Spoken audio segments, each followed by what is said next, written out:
ಸ್ನೇಹಿತರೇ ನಮಸ್ಕಾರ. ನಾನು ರವೀಂದ್ರ ಜೋಶಿ.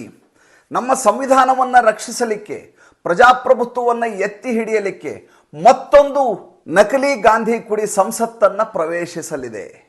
ಹೆಸರು ಪ್ರಿಯಾಂಕಾ ವಾಡ್ರಾ ಗಾಂಧಿ.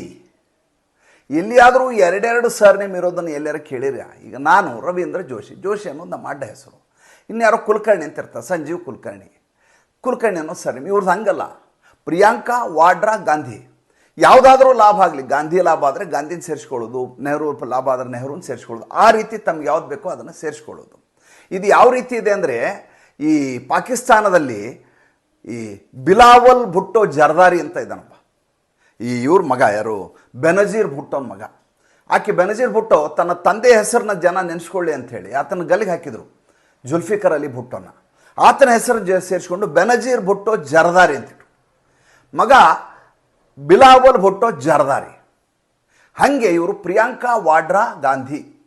ನೀವು ಅದು ಪ್ರಿಯಾಂಕಾ ಗಾಂಧಿ ಅಂತ ಕರಿಬೇಕು. ವಾಡ್ರಾ ಅನ್ನೋದು ಗಂಡನ ಹೆಸರು ಇರಲಿ ಅನ್ನೋ ಕಾರಣಕ್ಕೆ ಸೇರಿಸ್ಕೊಂಡಿರ್ತಾರೆ. ಗಾಂಧಿಯಿಂದ ಲಾಭ ಆಗತ್ತೆ. ಮಜಾ ಕೇಳ್ಬೇಕು ನೀವು. ಇವ್ರ ಮಗ ಇದ್ದಾನೆ ರೆಹಾನ್ ಅಂಥೇಳಿ. ಅವನ ಹೆಸರು ಏನಿಟ್ಟಿರ್ಬೋದು ಹೇಳ್ರಿ ನೋಡೋಣ. ಈಕೆ ಆತನ ಹೆಸರು ರೆಹಾನ್ ರಾಜೀವ್ ವಾಡ್ರಾ ಅಂತ. ಪ್ರಿಯಾಂಕನ ಮಗ ಹೆಸರು ರೆಹಾನ್. ಹೆಸರು ಏನಾಗಬೇಕು? ರೆಹಾನ್ ರಾಬರ್ಟ್ ವಾಡ್ರಾ ಅಂತ ಆಗಬೇಕು. ತಂದೆ ಹೆಸರು ಜೊತೆ ಸೇರಿಸ್ಕೊಳ್ಳೋದು ನೋಡಿದ್ರಿ. ಇದು ಹಂಗಲ್ಲ. ಇದು ರೆಹಾನ್ ರಾಜೀವ್ ವಾಡ್ರಾ ಅಂದರೆ ಆತ 15 ವರ್ಷ 2015ರಲ್ಲಿ ಇವರು ಅಫಿಡೇವಿಟ್ ಕೊಟ್ಟು ಪೇಪರ್ಲ್ಲಿ ಹಾಕಿ ಆತನ ಹೆಸರನ್ನು ಬದಲಾವಣೆ ಮಾಡಿದ್ದು, ರೆಹಾನಂದು, ಪ್ರಿಯಾಂಕಾ ವಾಡ್ರಾನ ಮಗಂದು. ಅಂದರೆ ಅಷ್ಟು ವರ್ಷ ಮುಂಚೆಯೇ ತೀರ್ಮಾನ ಮಾಡಿಬಿಟ್ಟಿದ್ದಾರೆ, ರಾಜೀವ್ ಗಾಂಧಿ ಹೆಸರನ್ನ ಈತನ ಜೊತೆ ಸೇರಿಸಬೇಕು, ಮುಂದೆ ಈತನನ್ನು ರಾಜಕಾರಣಕ್ಕೆ ತರಬೇಕು. ಈತನ ಅಜ್ಜ ಪ್ರಧಾನಮಂತ್ರಿ ಆಗಿದ್ದರು ಭಾರತ ದೇಶದಲ್ಲಿ, ಆದ್ದರಿಂದ ಈತನು ಅದಕ್ಕೆ ಹಕ್ಕು ಬಾಧ್ಯಸ್ಥ ಇದಕ್ಕೆ ಅನ್ನುವಂಥದ್ದು ನರೇಟಿವನ್ನು ಸೃಷ್ಟಿ ಮಾಡುವಂಥದ್ದು. ಈಗ ಪ್ರಿಯಾಂಕಾ ವಾಡ್ರಾ ಅವರು ಸಂವಿಧಾನವನ್ನು ರಕ್ಷಿಸಲಿಕ್ಕೆ ಮತ್ತೆ ಸಂಸತ್ತನ್ನು ಮತ್ತೆ ಅಂದರೆ ಮೊದಲ ಬಾರಿಗೆ ಚುನಾವಣೆಯಲ್ಲಿ ಸ್ಪರ್ಧಿಸಲಿದ್ದಾರೆ. ಯಾವ ರಾಹುಲ್ ಗಾಂಧಿ ಮುಸಲ್ಮಾನರು ಮತ್ತು ಕ್ರೈಸ್ತರಿದ್ದಾರೆ ಅನ್ನುವಂಥ ಏಕಮೇವ ಕಾರಣಕ್ಕೋಸ್ಕರ ವಯನಾಡ್ ಕ್ಷೇತ್ರವನ್ನು ಆಯ್ಕೆ ಮಾಡಿದರು 2019ರಲ್ಲಿ. ಆ ಕ್ಷೇತ್ರವನ್ನು ಈಗ ಅವರು ತೊರಿತಾ ಇದ್ದಾರೆ. ಏಕೆ?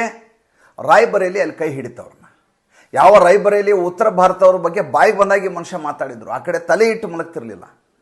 ಒಂದೇ ಒಂದು ದಿವಸ ಅಲ್ಲಿಯ ಜನರ ಜೊತೆ ಒಡನಾಟವನ್ನು ಮಾಡಲಿಲ್ಲ. ಕೊನೆಯ ಕ್ಷಣದಲ್ಲಿ ಅನಿವಾರ್ಯವಾಗಿ ಚುನಾವಣೆಗೆ ನಿಂತಿದ್ದು. ರಾಯ್ಬರೇಲಿ ಬಿಡಬಾರ್ದು ಕ್ಷೇತ್ರ ಅಂತ. ಅದೃಷ್ಟವಶಾತ್ ಇವ್ರ ಪಾಲಾಗಿಬಿಡ್ತಿದ್ದು. ನಮ್ಮ ದುರದೃಷ್ಟ, ಇವರ ಅದೃಷ್ಟ. 2 ಕ್ಷೇತ್ರ 14 ದಿವಸ ಆಗಿದೆ. ಈಗ ಯಾವುದಾದ್ರೂ ಒಂದು ಕ್ಷೇತ್ರವನ್ನು ಬಿಟ್ಕೊಡ್ಬೇಕು. ಯಾವ್ದು ಬಿಡಬೇಕು? ರಾಯ್ಬರೇಲಿ ಖಾಂದಾನಿ ಭದ್ರಕೋಟೆ ನಮ್ದದು, ಬಿಡೋಕ್ಕಾಗಲ್ಲ. ಹಾಗಾದರೆ ವಯನಾಡನ್ನೇ ಬಿಟ್ಬಿಡೋಣ. ಬಿಡೋದು ಅಂದರೆ ಏನು? ಯಾರು ಬೇರೆಯವ್ರು ಬಿಟ್ಕೊಡಂಗಿಲ್ಲ, ಯಾವುದೋ ಕಾರ್ಯಕರ್ತರಿಗೆ ಇದು ಕೊಡೋಂಗಿಲ್ಲ. ನಮ್ಮವರೇ ಯಾರಾದರೂ ನಿಲ್ಲಬೇಕು. ಡೈನಿಂಗ್ ಟೇಬಲಲ್ಲಿ ಚರ್ಚೆ ಆಗತ್ತೆ. ಯಾವುದೋ CWC ಮೀಟಿಂಗ್ ಕರೆಯಲ್ಲ, CEC ಮೀಟಿಂಗ್ ಕರೆಯಲ್ಲ, ಚುನಾವಣಾ ಸಮಿತಿ ಇದ್ರ ಬಗ್ಗೆ ಮಾತುಕತೆ ಆಡಲ್ಲ. ಯಾವ G23 ಅಂಥೇಳಿ ಪ್ರಜಾಪ್ರಭುತ್ವ, ಆಂತರಿಕ ಪ್ರಜಾಪ್ರಭುತ್ವ ಬೇಕು ಅಂತ ಕಾಂಗ್ರೆಸ್ಸಿನಲ್ಲಿ ಗುಲಾಮರೆಲ್ಲ ಸೇರ್ಕೊಂಡು ಮಾಡಿದ್ರಲ್ಲ, ಅವ್ರು ಯಾರೂ ಇವತ್ತು ಅಡ್ರೆಸ್ಗಿಲ್ಲ. ಡೈನಿಂಗ್ ಟೇಬಲ್ ಮೇಲೆ 3 ಜನ ಕೂತ್ಕೋತಾರೆ. ಈ ಕಡೆ ರಾಹುಲ್ ಗಾಂಧಿ, ಆ ಕಡೆ ಪ್ರಿಯಾಂಕಾ ವಾಡ್ರಾ, ಈ ಕಡೆಯಿಂದ ಸೋನಿಯಾ ಗಾಂಧಿ, ಆ ಕಡೆ ಇಬ್ಬರು ಕೂತಿರ್ತಾರೆ. ಒಬ್ಬ ಮಲ್ಲಿಕಾರ್ಜುನ ಮುತ್ಯ, ಇನ್ನೊಬ್ಬ KC ವೇಣುಗೋಪಾಲ್. ಮಲ್ಲಿಕಾರ್ಜುನ ಮುತ್ಯನ ಕಡೆ ಹೇಳಿ ಕಳಿಸ್ತಾರೆ. ಆತ ಹೊರಗಡೆ ಬಂದು ಬೆದರು ಬೊಂಬೆ ಥರ ನಿಂತು ಸರ್ವಸಮ್ಮತ ಅಭ್ಯರ್ಥಿಯಾಗಿ ವಯನಾಡ್ನಿಂದ ನಮ್ಮ ಪಕ್ಷದಿಂದ ಪ್ರಿಯಾಂಕಾ ವಾಡ್ರಾ ಅವರನ್ನು ಚುನಾವಣೆಗೆ ನಿಲ್ಲಿಸ್ತಾ ಇದ್ದೀವಿ. ಸರ್ವಸಮ್ಮತಿ. ಯಾರ್ದು? ಇವರೇ 3 ಜನ. ಅದನ್ನು ಹೇಳಲಿಕ್ಕೆ ಒಬ್ಬ ಮಲ್ಲಿಕಾರ್ಜುನ ಮುತ್ಯ ಬೇಕಲ್ಲ, ಒಬ್ರು ಹೇಳಲಿಕ್ಕೆ. ನಾವೇ ಹೇಳ್ಕೊಳಿಕ್ಕಾಗಲ್ಲ. ವಂಶ ಪಾರಂಪರ್ಯದ ರಾಜಕಾರಣ ಇರಬಾರ್ದು ಅಂತ G23 ಅವರು ಗಲಾಟೆ ಮಾಡಿದ್ದು. ನಮ್ಮಲ್ಲಿ ಆಂತರಿಕ ಪ್ರಜಾಪ್ರಭುತ್ವ ಉಳಿಸ್ಕೋಬೇಕು ಅಂತ ಏನಿಲ್ಲದಾಗಿ ಹೋರಾಟ ಮಾಡಿದರು. ಯಾರ್ದು ಧ್ವನಿ ಇಲ್ಲ. 1998ರಲ್ಲಿ ಯಾವತ್ತು ಸೀತಾರಾಮ್ ಕೇಸರಿ ಅವ್ರನ್ನ ಹೊರಗಡೆ ಹಾಕಲಾಯಿತು ಕಾಂಗ್ರೆಸ್ ಕಚೇರಿಯಿಂದ, ಪಾಯ್ಖಾನೆಯಲ್ಲಿ ಕೂಡಿ ಹಾಕಲಾಯಿತು, ಅವ್ರ ನೆಂಪ್ಲೇಟ್ ಕಿತ್ತು ಎಸೆಯಲಾಗಿತ್ತು. ಅದಾದ ಮೇಲೆ 20 ವರ್ಷ ಸೋನಿಯಾ ಗಾಂಧಿ ಅಧ್ಯಕ್ಷರಾಗಿ ವಿಜೃಂಭಿಸ್ತಾರೆ ಕಾಂಗ್ರೆಸ್ ಪಕ್ಷದಲ್ಲಿ. ಯಾವಾಗ ಗಲಾಟೆ ಶುರುವಾಗತ್ತೆ ಅಂತ ಗೊತ್ತಾಗತ್ತೋ ಅದನ್ನ ಹೇಗೆ ಶಮನ ಮಾಡಬೇಕು ಅಂತ ತುಂಬ ಚೆನ್ನಾಗಿ ಬಲ್ತಾರೆ. ಮಧ್ಯೆ 2019ರಲ್ಲಿ ರಾಹುಲ್ ಗಾಂಧಿಯನ್ನು ತಂದುಬಿಡಬೇಕು ಉತ್ತರಾಧಿಕಾರಿ ಅಂತ ಪ್ರಯತ್ನ ಮಾಡ್ತಾರೆ. ಸೋತು ಸುಣ್ಣಾಗಿ ಹೋಗ್ಬಿಡ್ತಾನೆ ರಾಹುಲ್ ಗಾಂಧಿ. ಅವಾಗ ಮತ್ತೆ ಸೋನಿಯಾ ಗಾಂಧಿ ನಾನೇ ಹಂಗಾಮಿ ಅಧ್ಯಕ್ಷ ಅಂತಾರೆ. ಯಾವಾಗ G23 ಗಲಾಟೆ ಶುರುವಾಗತ್ತೆ, ಕಾಂಗ್ರೆಸ್ಸಿಗೆ ತೊಂದರೆ ಆಗತ್ತೆ ಅಂತ ಗೊತ್ತಾಗತ್ತೋ ಹೀಗೆ ಬೆದರುಗೊಮ್ಮೆ ಹುಡುಕ್ತಾರೆ. ಮನಮೋಹನ್ ಸಿಂಗ್ ಥರ ಯಾರಾದರೂ ಸಿಗ್ತಾರಾ ಅಂತೇಳಿ. ಮನಮೋಹನ್ ಸಿಂಗ್ ಥರನೇ ಬೇಕು. ಅವ್ರು ಹೇಳಿದ್ದನ್ನು ಹೊರಗಡೆ ಬಂದು ಹೇಳಬೇಕು. ಮಾತಾಡೋ ಗೊಂಬೆ ಅಂತ ಸಣ್ಣ ಗೊಂಬೆ ಮಾರೋರು ಮುಂಚೆ ಸಂತೆ ಒಳಗಡೆ ನಾವು ಸಣ್ಣವರಿದ್ದಾಗ ಆ ರೀತಿ ಬೇರೆ ಏನು ಇರಲ್ಲ ಇವ್ರಿಗೆ. ಅವ್ರು ಏನು ಹೇಳ್ಯಾರ ಅದು ಬಂದು ಹೊರಗೆ ಹೇಳ್ಬೇಕು. ಆ ರೀತಿ ಅಶೋಕ್ ಗೆಹ್ಲೋಟ್ನ ಹುಡುಕಿರು. ಅಶೋಕ್ ಗೆಹ್ಲೋಟ್ ಹೇಳ್ದ, ಇಲ್ಲ ಆಗಲ್ಲ, ನಾನು ಮುಖ್ಯಮಂತ್ರಿ ಕೂರ್ಚೇನೂ ಬೇಕು ಅಂದ. ಮಲ್ಲಿಕಾರ್ಜುನ್ ಮುತ್ಯ ಮನೇಲಿ ಮಲ್ಕೊಂಡಿದ್ರು, ಪಾಪ ಎಬ್ಸಿದ್ರು, ಬಾ ಎದ್ದೇಳು ಅಂತ. ನನಗೆ ಗೊತ್ತೇ ಇಲ್ಲ ಅಂದರು ಮಲ್ಲಿಕಾರ್ಜುನ್ ಮುತ್ಯ. ಕರ್ಕೊಂಬಂದು ನೀನೇ ಅಧ್ಯಕ್ಷ ಅಂದರು. ಜಿ ಹುಜೂರ್, ಜಿ ಹುಜೂರ್, ಜಿ ಹುಜೂರ್, ಪ್ರಜಾಪ್ರಭುತ್ವವನ್ನು ಉಳಿಸ್ಲಿಕ್ಕೆ ನಾನು ನಿಮ್ಮ ಅಧ್ಯಕ್ಷನಾಗ್ತೀನಿ. ಕಾಂಗ್ರೆಸ್ಗೆ ಅಧ್ಯಕ್ಷ ಅಲ್ಲ, ಈ 3 ಜನರಿಗೆ ನಾಮಕೆ ವಾಸ್ತೆ. ನೋಡಿ, ಮನಮೋಹನ್ ಸಿಂಗ್ ಅಂತೇಳಿ 2 ಟರ್ಮ್ಗೆ ಪ್ರಧಾನಮಂತ್ರಿ. ಯಾವ ವ್ಯಕ್ತಿ ಪ್ರಮಾಣ ವಚನ ಸ್ವೀಕಾರ ಮಾಡುವಾಗ ಪ್ರಧಾನಮಂತ್ರಿ ಕಾರ್ಯಾಲಯದ ಪ್ರಧಾನಮಂತ್ರಿ ಹುದ್ದೆಯ ಗೌಪ್ಯತೆಯನ್ನು ಕಾಪಾಡ್ತೀನಿ ಅಂತ ಹೇಳಿ ಪ್ರಮಾಣ ವಚನ ತೆಗೆದುಕೊಂಡಿರ್ತಾರೋ, ಅದೇ ವ್ಯಕ್ತಿ ನ್ಯಾಷನಲ್ ಅಡ್ವೈಸರಿ ಕೌನ್ಸಿಲ್ ಅಂತೇಳಿ ಒಂದು ಅಸಂವಿಧಾನಿಕವಾದಂಥ ಒಂದು ಸಂಸ್ಥೆಯನ್ನು ಸೋನಿಯಾ ಗಾಂಧಿ ಹುಟ್ಟಾಕ್ತಾರೆ. ಈ ನ್ಯಾಷನಲ್ ಅಡ್ವೈಸರಿ ಕೌನ್ಸಿಲ್ಗೆ PM ಆಫೀಸಿಂದ ಫೈಲ್ ಹೋಗಬೇಕು. ಅಲ್ಲಿ ಸೋನಿಯಾ ಗಾಂಧಿ ಕೂತ್ಕೊಂಡು ತೀರ್ಮಾನ ಮಾಡ್ತಾರೆ. 2004ರಿಂದ 2014ರವರೆಗೂ ಈ ರೀತಿಯಾದಂಥ ಪ್ರಜಾಪ್ರಭುತ್ವವನ್ನು ನಾವು ಕಂಡಿರೋದು. ಹೆಸರಿಗೆ ಪ್ರಧಾನಮಂತ್ರಿ ಮನಮೋಹನ್ ಸಿಂಗು, ಫೈಲ್ ವಿಲೇವಾರ ಹೋಗೋದು ನ್ಯಾಷನಲ್ ಅಡ್ವೈಸರಿ ಕೌನ್ಸಿಲ್ ಕಮಿಟಿಯಿಂದ. ಯಾರಲ್ಲಿ ಕೂತಿರೋ ಕುರ್ಚಿ ಮೇಲೆ ಸೋನಿಯಾ ಗಾಂಧಿ, ಯಾರು ಮನಮೋಹನ್ ಸಿಂಗ್ ಅನ್ನುವಂಥ ಬೆದರು ಬೊಂಬೆಯನ್ನು ಪ್ರಧಾನಮಂತ್ರಿ ಹುದ್ದೆಯ ಮೇಲೆ ಕುರ್ಚಿ ಮೇಲೆ ಕೂಡಿಸಿ ತಾವೇ ಆಡಳಿತವನ್ನು ನಡೆಸ್ಕೊಂಡು ಹೋಗಿರೋದು. ಅತ್ಯಂತ ಹೇಯವಾದಂಥ ಭ್ರಷ್ಟಾಚಾರವನ್ನು ಮಾಡಿ ಇಡೀ ದೇಶದ ಜನ ಹೇಸ್ಕೊಂಡು ಇದು ಯಾರು ಇವರು ಅಂತೇಳಿ ನರೇಂದ್ರ ಮೋದಿಯನ್ನು 2014ರಲ್ಲಿ ಈ ದೇಶದ ಜನ ಆಯ್ಕೆ ಮಾಡಿದ್ದು. 15 ವರ್ಷದಿಂದ ಹೇಗಾದರೂ ಮಾಡಿ ನಾನು ಸಂಸತ್ ಪ್ರವೇಶಿಸಬೇಕು ಅಂತ ಇನ್ನೆಲ್ಲದ ಹಾಗೆ ಪರಿತಪಿಸಿದ್ದು ಪ್ರಿಯಾಂಕಾ ವಾಡ್ರಾ. ಮರಿಬಾರ್ದು ನೀವು. ಒಂದಲ್ಲ ಎರಡಲ್ಲ, ಎಲ್ಲ ರಾಯ್ಬರೇಲಿಗೂ ಓಡಾಡಿದ್ದಾಯಿತು, ಅಮೇಠಿಗೂ ಓಡಾಡಿದ್ದಾಯಿತು, ಉತ್ತರ ಪ್ರದೇಶದ ಪ್ರಭಾರಿ ಅಂತ ಹೋಗಿದ್ದು ಆಯಿತು. 2019ರಲ್ಲಿ ಸೋತು ಸುಣ್ಣಾಗಿದ್ದಾಯಿತು ಇಡೀ ಪಕ್ಷ. 2022ರ ವಿಧಾನಸಭಾ ಚುನಾವಣೆಯಲ್ಲಿ ಲಡಕಿ ಹೂँ ಲಡಸಕ್ತಿ ಹೂँ ಅಂತ ಹೋಗಿ 1 ವರ್ಷ ಮನೆ ಮಾಡಿದ್ದಾಯಿತು. ಏನು ಮಾಡಿದರೂ ಯಶಸ್ಸು ಸಿಗಲಿಲ್ಲ. ಕಾಂಗ್ರೆಸ್ನವ್ರು ಭಾಳ ಸಂತೋಷ ಪಡೋದು ಯಾವ ವಿಚಾರಕ್ಕೆ ಗೊತ್ತಾ? ನೀವು ಕೇಳಿದ್ರೆ ನಕ್ಕು ಬಿಡ್ತೀರಿ. ಪ್ರಿಯಾಂಕಾ ವಾಡ್ರಾಗೆ ಇಂದಿರಾ ಗಾಂಧಿ ಅಂತ ಮೂಗಿದೆ. ತದ್ರೂಪ ಇಂದಿರಾ ಗಾಂಧಿ ಹೆಂಗೆ ಕಟಿಂಗ್ ಮಾಡಿಸ್ಬಿಟ್ರೆ ಇಂದಿರಾ ಗಾಂಧಿ ಥರನೇ ಕಾಣಿಸ್ತಾರೆ. ಇವ್ರನ್ನ ಪ್ರಧಾನಮಂತ್ರಿ ಮಾಡ್ಬೋದು. ನೋಡಿ, ಚಹರೆ ನೋಡಿ ಪ್ರಧಾನಮಂತ್ರಿ ಮಾಡುವಂಥ ಗುಲಾಮಿ ಸ್ಥಿತಿಗೆ ಬಂದು ನಿಂತಿತ್ತು ಪ್ರಿಯಾಂಕಾ ವಾಡ್ರಾ. ಮೊದಲೇ ಬಾರಿಗೆ ಚುನಾವಣೆಗೆ ಬಂದಾಗ ಇಂದಿರಾ ಗಾಂಧಿ ಅನ್ನೋ ರೀತಿಯಲ್ಲಿ.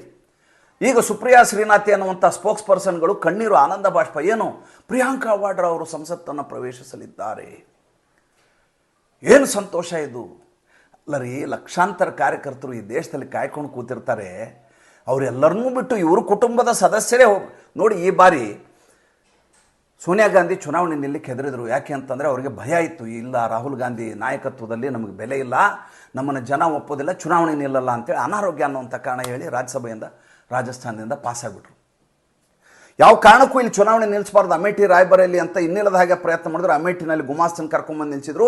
ಚುನಾವಣೆಯ ಫಲಿತಾಂಶ ಯಾವಾಗ 99 ಬಂದ್ಬಿಡ್ತು. ಇವ್ರಿಗೆ ಏನು ಶೌರ್ಯ, ಏನು ಪರಾಕ್ರಮ, ಇಡೀ ದೇಶದ ಜನ ನಮಗೆ ಒಪ್ಪಿಗೆ ಕೊಟ್ಬಿಟ್ಟಿದ್ದಾರೆ ಅಂತ ಪರಿಭಾವಿಸಿಬಿಟ್ರು. ಬಂದದ್ದು 99 ರೀ, 100ರ ಗಡಿಯನ್ನು ದಾಟಲಿಲ್ಲ.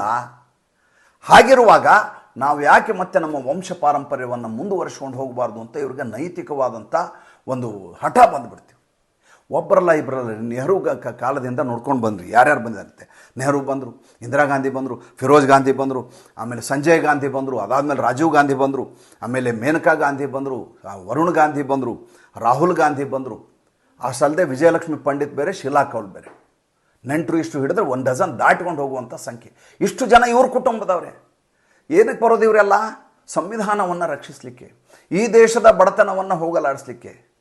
ಇವ್ರ ಮೇಲೆ ತೆರಿಗೆ ವಂಚನೆ ಕೇಸು, ಇವ್ರ ಮೇಲೆ ಅಕ್ರಮ ಆಸ್ತಿ ಕೇಸು, ಎಲ್ಲ ಕೇಸ್ ಇದ್ದಾವೆ, ಜಾಮೀನು ಮೇಲಿದ್ದಾರೆ. ಇವತ್ತು ಕೇಸೇ ಸೆಟ್ಲ್ ಆಗ್ತಾ ಇಲ್ಲ.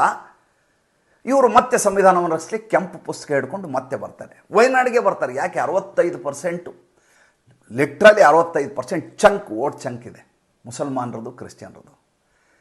ನೋಡಿ, ಭಾರತ ದೇಶದಂಥ ಭವ್ಯ ಹಿಂದೂ ರಾಷ್ಟ್ರದಲ್ಲಿ ಒಂದು ಕುಟುಂಬ ಸ್ವಾತಂತ್ರ್ಯೋತ್ತರ ದಿನಗಳಿಂದ 1952ರಿಂದ ಇಲ್ಲಿ 1947ರಿಂದ ಇಲ್ಲಿವರೆಗೂ ಕೇವಲ ಮುಸಲ್ಮಾನರು ಕ್ರಿಶ್ಚಿಯನ್ರು ಅಂತ ನೋಡಿಕೊಂಡೇ ರಾಜಕಾರಣ ಮಾಡಿಕೊಂಡು ಈ ದೇಶದ ಜನರಿಗೆ ಟೋಪಿ ಹಾಕ್ತಾ ಇರುವಂಥದ್ದು. ಯಾರು ಟ್ವೀಟ್ ಮಾಡಿದ್ರು, ಮೋದಿ 3 ಸಲ ಆಗ್ಬೋದು, ಯಾಕೆ ಆಗಬಾರ್ದು ನಮ್ಮವರು? ಮೋದಿನ ಯಾರು ರಾಜಕಾರಣಕ್ಕೆ ಅವ್ರ ಕುಟುಂಬದವ್ರು ಕರ್ಕೊಂಬರಲಿಲ್ಲ ರೀ. ಅಮಿತ್ ಶಾನ ಯಾರು ಅವ್ರ ಕುಟುಂಬದವ್ರು ಕರ್ಕೊಂಬರಲಿಲ್ಲ. ಅವರು ಸ್ವತಃ ತಮ್ಮ ಶಕ್ತಿಯ ಮೇರೆಗೆ ತಾವು ಬಂದು ತಮ್ಮನ್ನು ಎಸ್ಟಾಬ್ಲಿಷ್ ಮಾಡಿಕೊಂಡದ್ದು, ಜನಮನ್ನಣೆಯನ್ನು ಗಳಿಸಿದ್ದು, ಈ ದೇಶದ ಪ್ರಧಾನಿ ಆಗಲಿಕ್ಕೆ 3ನೇ ಬಾರಿ ಅವಕಾಶ ಮಾಡಿಕೊಟ್ಟದ್ದು. ಭಾರತೀಯ ಜನತಾ ಪಕ್ಷ ಯಾರ ಸೊತ್ತು ಇವತ್ತಿನವರೆಗೂ ಆಗ್ಲಿಕ್ಕೆ ಸಾಧ್ಯ ಆಗಿಲ್ಲ. 2004ರಲ್ಲಿ ಅಟಲ್ ಬಿಹಾರಿ ವಾಜಪೇಯಿ ಅವರು ಸೋಲ್ತಾರೆ. ಸೋತ ಮೇಲೆ ವಿರಮಿಸ್ತಾರೆ, ಸಾಕು ನನಗೆ ಅಂತಾರೆ. 2009ರಲ್ಲಿ ಅಡ್ವಾಣಿಯ ನೇತೃತ್ವದಲ್ಲಿ ಚುನಾವಣೆ ಮಾಡಲಾಗತ್ತೆ. ಅದಾದ ಮೇಲೆ ಅವರು ವಿರಮಿಸ್ತಾರೆ, ಬೇಡ ನನಗಾಗಲ್ಲ ಎನ್ನೋದು, ಸೋತಿದ್ದೀವಿ, ನಮ್ದಲ್ಲ ಕೆಲಸ ಈಗ ಅಂತ. ಅವರ ಕುಟುಂಬದವ್ರು ಕರ್ಕೊಂಬಂದು ಮಗ ಮೊಮ್ಮಗ ಸೊಸೆ. ರಾಬರ್ಟ್ ವಾಡ್ರಾ ಏನು ತಪ್ಪು ಮಾಡಿದ್ದಾರೆ ರೀ? ರಾಬರ್ಟ್ ವಾಡ್ರಾ ಪಾಪ ಇನ್ನಿಲ್ದಂಗೆ ಹೇಳಿದ್ರು, ನಾನು ಬರ್ತ್ಡೇ ಸೆಲೆಬ್ರೇಟ್ ಮಾಡ್ಕೊಂಡಿದ್ದೀನಿ, ಅಂಗವಿಕಲರಿಗೆ ಕಾಲು ಕೊಡಿಸಿದ್ದೀನಿ, ಕಣ್ಣು ಕೊಡಿಸಿದ್ದೀನಿ ಅಂಥೇಳಿ ಇನ್ನಿಲ್ಲದ ಹಾಗೆ ಅಲವತ್ಕೊಂಡ್ರು, ಇಂಟರ್ವ್ಯೂ ಕೊಟ್ಟರು ANIಗೆ. ಪಾಪ ಅವ್ರಿಗೆ ಯಾಕೆ ಕೊಡಬಾರ್ದು? ಅವ್ರ ಮಗ ರೆಹಾನ್ಗೆ ಹೆಸರು ಚೇಂಜ್ ಮಾಡಿ ರಾಜೀವ್ ಅಂತ ಇಟ್ಟಿದ್ದೀರಿ. ರೆಹಾನು ಬರಬೇಕು, ಈತನು ಬರಬೇಕಲ್ವಾ? ನೋಡಿ, ಭಾರತ ದೇಶದ ದುರಂತ ಹೇಗಿದೆ ಅಂದರೆ ಕೇವಲ ಗಾಂಧಿ ಪರಿವಾರ ಅಂತಲ್ಲ, ನೀವು ಗಮನಿಸ್ತಾ ಬನ್ನಿ. ಮುಲಾಯಂ ಸಿಂಗ್ ಯಾದವ್ ಒಂದು ಸಂದರ್ಭದಲ್ಲಿ ಅವರ ಕುಟುಂಬದ 6 ಜನ ಇದ್ದರು ರೀ, ಒಬ್ಬರಲ್ಲ ಇಬ್ಬರಲ್ಲ.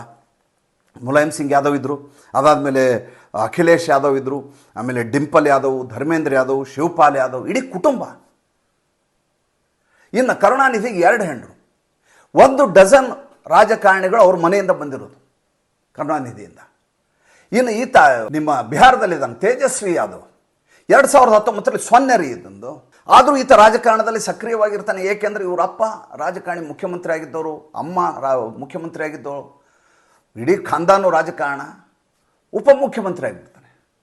ಪಕ್ಷಕ್ಕೆ ಸಂಬಂಧ ಇಲ್ಲ, ನಮ್ಮ ಕುಟುಂಬದವರು ದಂಧೆ ಮಾಡ್ಕೊಂಡಿದ್ಬಿಟ್ರೆ ಆಯಿತು, ಅಂಗಡಿ ನಡ್ಸ್ಕೊಂಡಿರ್ಬೇಕು. ಈ ಸ್ಥಿತಿಯಲ್ಲಿ ಈಗ ರಾಹುಲ್ ಗಾಂಧಿ ತಮ್ಮ ವಯನಾಡ್ ಕ್ಷೇತ್ರವನ್ನು ಬಿಟ್ಟುಕೊಟ್ಟು ಪ್ರಿಯಾಂಕಾ ವಾಡ್ರಾಗೆ ಅವಕಾಶ ಮಾಡಿಕೊಟ್ಟಿದ್ದಾರೆ. ಪ್ರಿಯಾಂಕಾ ವಾಡ್ರಾ ಗೆಲ್ಲೋದಿಲ್ಲ ಅಂತ ಯಾರೂ ನಿರೀಕ್ಷೆ ಮಾಡಲಿಕ್ಕೆ ಸಾಧ್ಯ ಇಲ್ಲ. ಯಾಕೆ ಅಂಥದ್ದು ಯಾವುದೋ ಒಂದು ಅಘಟಿತವಾದಂಥ ಘಟನೆ ಸಂಭವಿಸಿದರೆ ಮಾತ್ರ ಸೋಲಿಕ್ಕೆ ಸಾಧ್ಯವೇ ವಿನಃ, ಇಲ್ಲದೆ ಹೋದರೆ ಅಲ್ಪಸಂಖ್ಯಾತರ ಬ್ಯಾಂಕ್ ಎನಿಸ್ಕೊಂಡಿರುವಂಥ, ಭದ್ರಕೋಟೆ ಎನಿಸ್ಕೊಂಡಿರುವಂಥ ವಯನಾಡ್ನಲ್ಲಿ ಸುರಳೀತವಾಗಿ ಗೆದ್ದುಕೊಂಡು ಸಂಸತ್ತನ್ನು ಪ್ರವೇಶಿಸ್ತಾರೆ. ಸಂಸತ್ನಲ್ಲಿ 2 ಇರ್ತಾರೆ ಇವರು ಲೋಕಸಭೆಯಲ್ಲಿ, ಒಂದು ರಾಹುಲ್ ಗಾಂಧಿ, ಇನ್ನೊಂದು ಪ್ರಿಯಾಂಕಾ ವಾಡ್ರಾ. ಅಲ್ಲಿ ಮೇಲ್ಗಡೆ ರಾಜ್ಯಸಭೆಯಲ್ಲಿ ಸೋನಿಯಾ ಗಾಂಧಿ ಇರ್ತಾರೆ. ಮುಂದಿನ ದಿನಗಳಲ್ಲಿ ನೋಡ್ತಾ ಒಂದು 5-6 ಜನ ಇವ್ರ ಕುಟುಂಬದವರೇ ಸಂಸತ್ನಲ್ಲಿ ಇರ್ತಾರೆ. ಕಾಂಗ್ರೆಸ್ನವರು ಆನಂದ ಬಾಷ್ಪವನ್ನು ಹಾಕ್ತಾರೆ. ನೋಡಿ ಹೇಗೆ ಗಾಂಧಿ ಕುಟುಂಬದವ್ರು ಬಂದು ಈ ದೇಶಕ್ಕಾಗಿ ಸೇವೆ ಸಲ್ಲಿಸ್ತಾ ಇದ್ದಾರೆ, ನೋಡಿ ಹೇಗೆ ರಾಹುಲ್ ಗಾಂಧಿ ಅವರು, ರೆಹಾನ್ ಗಾಂಧಿ ಇವರೆಲ್ಲ ಬಂದು ನಮ್ಮ ಪ್ರಜಾಪ್ರಭುತ್ವವನ್ನು ಉಳಿಸುವ ಕೆಲಸ ಮಾಡ್ತಾ ಇದ್ದಾರೆ, ದೇಶ ಸೇವೆ ಮಾಡ್ತಾ ಇದ್ದಾರಂತೆ. ಆನಂದ ಬಾಷ್ಪ ಮಾಡ್ತಾರೆ, ಜಯಘೋಷವನ್ನು ಎಲ್ಲ ಕಡೆ ಜಯಘೋಷ ಮಾಡ್ತಾರೆ. ಅಂಥ ಸ್ಥಿತಿಗೆ ಬಂದು ನಿಂತಿದೆ. ಏನು ಹೇಳೋಣ ಸರ್? ಮತ್ತೆ ಮಾತಾಡ್ತೀನಿ. ಸಂಚಿಕೆ ಇಷ್ಟ ಆಗಿದ್ದರೆ ಲೈಕ್ ಮಾಡಿ, ಫಾಲೋ ಮಾಡಿ, ಶೇರ್ ಮಾಡಿ. ದಯವಿಟ್ಟು ನಮ್ಮ ಮುಕ್ತ ಪತ್ರಿಕೋದ್ಯಮಕ್ಕೆ ಆರ್ಥಿಕವಾಗಿ ಬೆಂಗಾವಲಾಗುವುದನ್ನು ನಿಲ್ಲಿಸಬೇಡಿ. ನಿಮ್ಮ ಸಹಾಯ, ನಿಮ್ಮ ಸಹಕಾರ, ನಿಮ್ಮ ಸಹಭಾಗಿತ್ವ ಇಲ್ಲದೆ ಈ ಅಭಿಯಾನ ನಡೆಸೋದು ತುಂಬ ಕಷ್ಟ ಸಾಧ್ಯ. ನಮಸ್ಕಾರ.